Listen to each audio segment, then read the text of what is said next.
ना पैसा जो मायने रखता है वो सोसाइटी की नज़रों में होता है कि आप कितने कामयाब हो। आपके पास पैसा है तो आप सक्सेसफुल हो। ठीक है, आप अगर करोड़ों की गाड़ी में घूम रहे हो या फिर आप ब्रांडेड कपड़े पहन रहे हो तो आप सक्सेसफुल हो। इन सब चीज़ों के लिए पैसा चाहिए होता है, प्यार करने के लिए पैसा नहीं चाहिए होता है।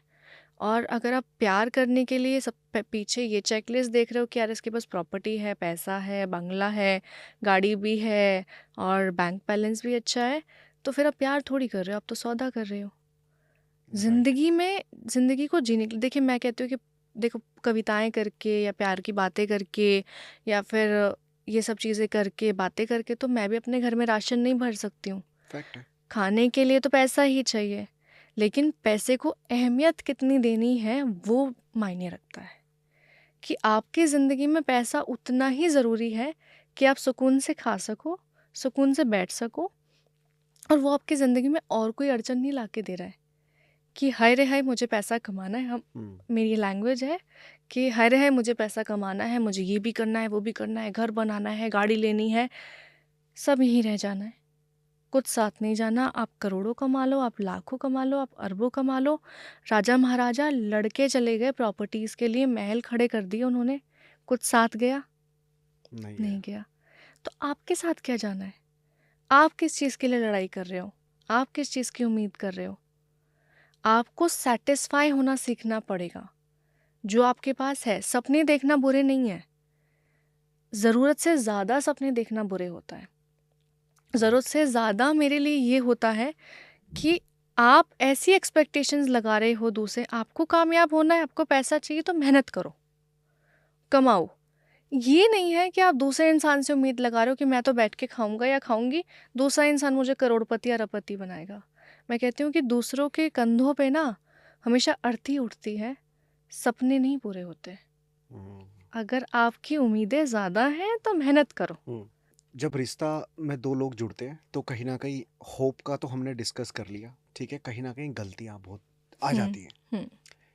तो रिश्तों में गलतियों को किस तरीके से आप इग्नोर कर सकते हो या उन गलतियों को किस तरीके से सुधारा जा सकता है, इस पे क्या थॉट प्रोसेस है? क्योंकि सिंपल सी बात है, अगर आप लड़ रहे हो तो गलतियां भी होंगी। इस पे क्या बोलना चाहोगे आप? गलती कैसी है वो देखना पड़ेगा। अगर गलती ऐसी है कि क्या कोई भी गलती माफ करी जा सकती है रिश्ते में? पछतावा है तो माफ़ी की गुंजाइश है। अगर वो फितरत है तो माफ़ नहीं की जा सकती। जब जैसे हम गांव से ही पले बड़े हैं तो कहते हैं एक लिपस्टिक का पेड़ होता है, हम्म। तो जब आंधी आती है तो झुकता नहीं है, वो टूट जाता है। हम्म। रिश्तों में झुकाव कितना जरूरी है? मैंने वही कहा ना कि समझौता, सारे समझौते बुरे नहीं होते, और सारे एडजस्टमेंट जो होती हैं वो अच्छी नहीं होती।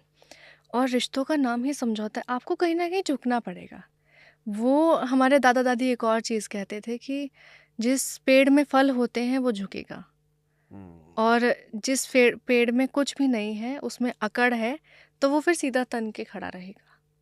और अगर आपको अपने रिश्ते को फलदार बनाना है, आपको वैसे बनाना है कि उसमें फिर खुशियाँ भी पनपे, उस पे सुकून भी पनपे, उसमें ज़िंदगी भी पनपे, तो फिर आपको झुकना पड़ेगा।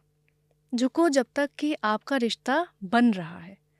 अगर आपके वजूद पे बात आ रही है अगेन, चाहे वो किसी भी तौर पे हो, चाहे वो लड़के की तरफ से हो, चाहे वो लड़की की तरफ से हो, चाहे वायलेंस या फिर टॉर्चर जो है, मेंटल टॉर्चर, या फिर किसी भी तरीके का जो हरासमेंट है, वो अगर आपके लड़के पे या लड़की पे हो रहा है, देन वो फिर एडजस्टमेंट सही नहीं है। हम्म। लेकिन अगर वो कोई ऐसा एडजस्टमेंट है कि यार आप आज शांत रहो तो शायद लड़ाइयाँ ख़त्म हो जाएंगी, या फिर हम दो पैसे बचा लेते हैं ताकि हम कल का जो है अपना फ्यूचर है उसको सेव कर सके, प्रोक्योर कर सके, तो वहाँ पे फिर वो एडजस्टमेंट सही है। आप फिर उस चीज़ की लड़ाई मत करो कि नहीं मुझे तो आज 1000 रुपये का खाना खाना है या 1000 रुपये की शॉपिंग करनी है, चाहे फिर अगले दिन के लिए इंसान की जेब में कुछ पैसा ना बचे। ओके। ठीक है, वो झुकाव फिर आपको देखना पड़ेगा कि झुकाव किस तरीके का हो रहा है। लेकिन रिश्तों को अगर आपको लंबा बनाना है, ज़िंदा बनाना है, तो झुकना ज़रूरी होता है।